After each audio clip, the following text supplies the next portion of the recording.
Hi guys, welcome to my channel. So ஒரு புது channel ஒன்று ஆரம்பிச்சிருக்கோம். ஸோ என்ன வீடியோ போடலாம் அப்படின்னு உட்காந்து யோசிச்சுக்கிட்டே இருக்கும் போச்சில் தான் தலைவன் என் கண்ணில் பட்டான். ஸோ ஆமாங்க, வெல்கம் டு டெரி சீசன் 1 வந்து இப்போது ரிலீஸ் ஆகிருச்சு.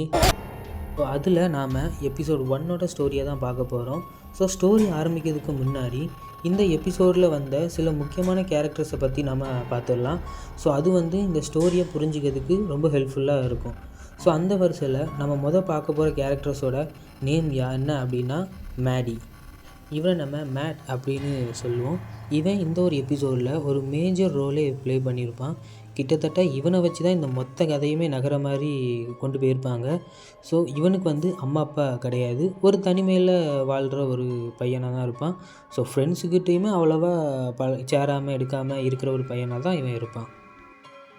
அடுத்து நம்ம பார்க்க போகிற கேரக்டரோட நேம் வந்து லில்லி. ஸோ இவளுக்கு அம்மா மட்டும்தான், அப்பா கிடையாது. அப்பா வேலை செய்கிற இடத்துல ஒரு ஆக்சிடெண்ட்டில் இறந்துடுவார்.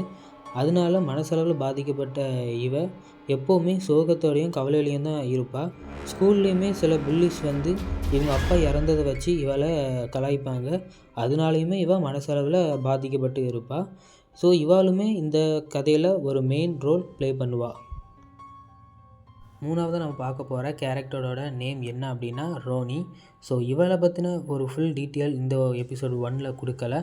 இவளுக்கு ஒரு அப்பா அண்ட் இவங்க பிளாக் அப்படிங்கிறதுனால மேட் காணாமல் போன விஷயத்தில் போலீஸ் முதல்ல இவங்கள தான் சந்தேகப்படும். ஏன் அப்படின்னா டெரியில் ஒயிட் அண்ட் பிளாக் அப்படிங்கிற ஒரு பிரச்சனை நடந்துக்கிட்டு இருக்கிறதுனால இவங்க தான் மேட்டை ஏதோ பண்ணிட்டாங்க அப்படின்னு போலீஸ் சந்தேகப்படுவாங்க. நாலாவது நம்ம பார்க்க போகிற கேரக்டர் யார் அப்படின்னா டெடி. இவனை பற்றி சொல்கிறதுக்கு பெருசாலாம் ஒன்றும் இல்லைங்க. இவன் மேட்டோட ஒரு ஃப்ரெண்ட் அண்ட் மேட் காணாமல் போனதில் வருத்தப்படுறதுல முதல் ஆளாக இவன் தான் இருக்கான். அடுத்து நம்ம பார்க்க போகிற கேரக்டரோட நேம் வந்து பெல். ஸோ இவனை பற்றி சொல்கிறதுக்கும் பெருசாலாம் ஒன்றும் இல்லைப்பா. இவனுமே டெடி மாதிரி தான் மேட்டோட ஒரு ஃப்ரெண்டு அண்ட் இவனுக்கு சூசி அப்படிங்கிற ஒரு சிஸ்டருமே இருப்பாள். கடைசியாக நம்ம பார்க்க போகிறது 2 கேரக்டர்ஸ். அதில் ஒன்று மேஜர் ஹேர்லோன், இன்னொன்று ஜென்ரல் ஷாவோட டிரைவர் டெக். ஸோ இவங்க 2 பேருமே இந்த மொத்த சீரீஸ்லையுமே ஒரு மேஜர் ரோல் ப்ளே பண்ணுவாங்க. ஸோ இவ்வளோ தான் எபிசோட் 1 வந்த மெயின் கேரக்டர்ஸ். ஸோ இப்போ நம்ம டைரெக்டாக எபிசோடுக்குள்ளே போகலாம். ஸோ எபிசோடுக்குள்ளே போகிறதுக்கு முன்னாடி கீழே தெரிகிற சப்ஸ்கிரைப் பட்டனை கிளிக் பண்ணிங்க அப்படின்னா சிங்கிளாக இருக்கிறவங்க கமிட்டட் ஆவீங்க, கமிட்டடாக இருக்கிறவங்க கல்யாணம் பண்ணிடுவீங்க, கல்யாணம் பண்ணவங்க டிவோர்ஸ் வாங்குவீங்க. ஸோ மறக்காமல் கீழே இருக்கிற சப்ஸ்கிரைப் பட்டனை அழுத்திட்டு போயிருங்க. ஸோ வாங்க இப்போ ஸ்டோரிக்குள்ளே போகலாம். கதைகளு கதைகளு நிஜமான கதைகளு துவையோடு சுகமாக உருவான கதைகளு. கதையோட ஆரம்பத்திலேயே ஒரு தியேட்டரை தான் காட்டுறாங்க. அங்கே தான் மேட்டுமே உட்காந்து படம் பார்த்துக்கிட்டு இருக்கான். அப்போ அங்கே செக்கிங் வந்தவர் மேட்டை பார்த்து துரத்த ஆரம்பிக்கிறாரு. மேட்டுமே அவரை பார்த்து பயந்து ஓடுறான். ஏன் மேட் ஓடுறான் அப்படின்னா மேட் திருட்டுத்தனமாக தான் வந்து இந்த படத்தை பார்த்துருப்பான். ஸோ அதனால தான் அந்த செக்கிங் நபரை பார்த்த உடனே மேட் பயந்து ஓடுறான். மேட்டுமே அங்கேருந்து தப்பிச்சு வெளியே உள்ள ஒரு கட்டவுட்க்கு பின்னாடி ஒளியிறான். அங்கே தான் ரோனின் மேட்டை மீட் பண்ணுறா. ரோனினோட அப்பாவும் மேட் பற்றி கேட்கும் போச்சில் அதுக்கு அவள் மேட்டை காப்பாற்றி விடுறா. எனக்கு தெரியாது, அவன் அந்த பக்கம்தான் போயிருக்கான் அப்படின்னு சொல்லி மேட்டை காப்பாற்றுறா. தேவையில்லை அப்படின்னு சொல்லி ஒரு ரோட்டில் நடந்து போய்கிட்டு இருக்கான். அப்போ போகிற வர வண்டிங்க கிட்ட மேட் லிஃப்ட்டு கேட்குறான். அப்போ ஒரு வண்டி மேட்டுக்கு லிஃப்ட் கொடுக்க சம்மதிக்கிறாங்க. மேட்டுமே அந்த வண்டிக்குள்ளே ஏறுறான். அவங்கக்கிட்ட மேட் இதுக்கு இந்த டெரியை விட்டு என்னை வேற எங்கேயோ கூட்டிகிட்டு போயிருங்க அப்படின்னு சொல்கிறான். அவங்களுமே கார் எடுத்துகிட்டு அங்கேருந்து கிளம்புறாங்க. கொஞ்ச நேரம் நல்லா போகுது.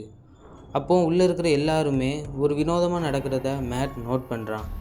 இப்போ மேட்டுக்கு ஒரு சந்தேகம் வருது. திரும்பவும் கார் அந்த டெரிக்குள்ளேயே வரதையும் மேட் நோட் பண்ணுறான். இதனால மேட் அங்கே இருக்க ஸ்டேரிங்கை பிடிச்சி காரை எப்படியா நிறுத்தலாம் அப்படின்னு சொல்லி முயற்சி பண்ண போச்சில் அங்கே இருக்கிற ப்ரெக்னென்ட் லேடியோட வயிற்றில் மேட் தெரியாமல் இடிச்சிடுறான்.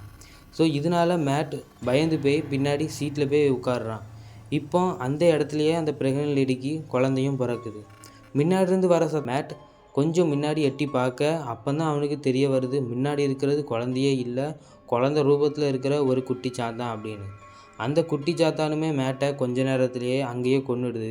மேட் வாயில் இருந்த நிப்பிள் மட்டும் அங்கேருந்து பறந்து கீழே ஓடுற அந்த ஃப்ளைட்டில் தான் ஹேன் அப்புறம் அவர் கூட இருக்கிற இன்னொரு ஆஃபீஸருமே போயிட்டுருப்பார். இவங்க 2 பேருமே அங்கேருந்து மிலிட்டரி பேஸுக்குள்ளே இறங்குறாங்க. அங்கே ஜென்ரல் ஷா இவங்க 2 பேரையுமே வரவேற்கிறாரு.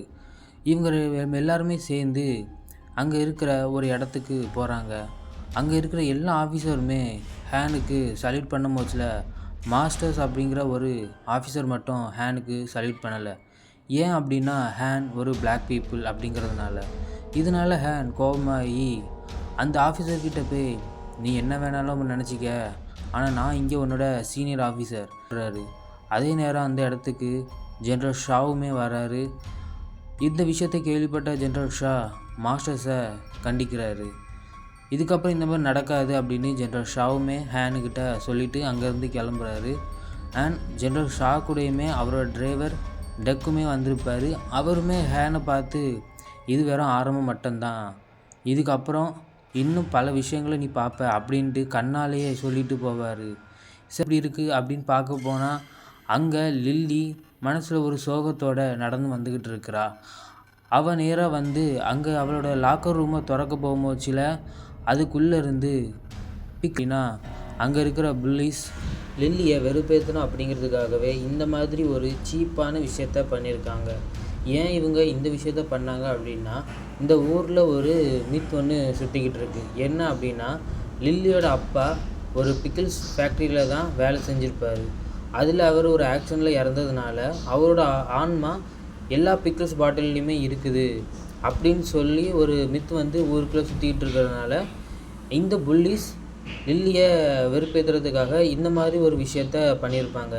இதனால லில்லி ரொம்ப உட்காந்து மேட் காணாமல் போனதை பற்றி நினச்சிக்கிட்டு இருக்கிறான். அண்ட் அந்த விஷயத்த ஃபில்கிட்ட சொல்லும் போச்சில் ஃபில் அதை பற்றி பெருசாக கூட எடுத்துக்கவே இல்லை. காமிக்ஸில் என்ன பண்ணலாம் அப்படின்னு சொல்லி அதை தான் பார்த்துக்கிருக்கானே தவிர, ஏன் அப்படின்னா மேட் கடைசியாக லில்லியை தான் மீட் பண்ணியிருப்பான். ஸோ அப்போது அந்த டைம் லில்லி கையில் அவன் ஒரு ஆமை சிம்பிள் போட்ட ஒரு டாலரை கொடுத்துருப்பான். அந்த டாலரை லில்லி கையில் வச்சுக்கிட்டு கடைசியாக அவங்களுக்குள்ளே நடந்த விஷயத்த நினச்சி பார்க்குறா. அப்போது மேட் லில்லியை கிஸ் பண்ண ட்ரை பண்ணுவான். அப்போ லில்லி, நான் உன்னை ஃப்ரெண்ட்ஸாக தான் பார்க்குறேன் போகிறா லில்லி. ஸோ அப்போ இதை லில்லி அப்படியே விடாமல் மேட்டோட ஃப்ரெண்டு 2 பேரான டெடி அப்புறம் ஃபில் இவங்க 2 பேர்கிட்டையுமே சொல்ல போகிறா.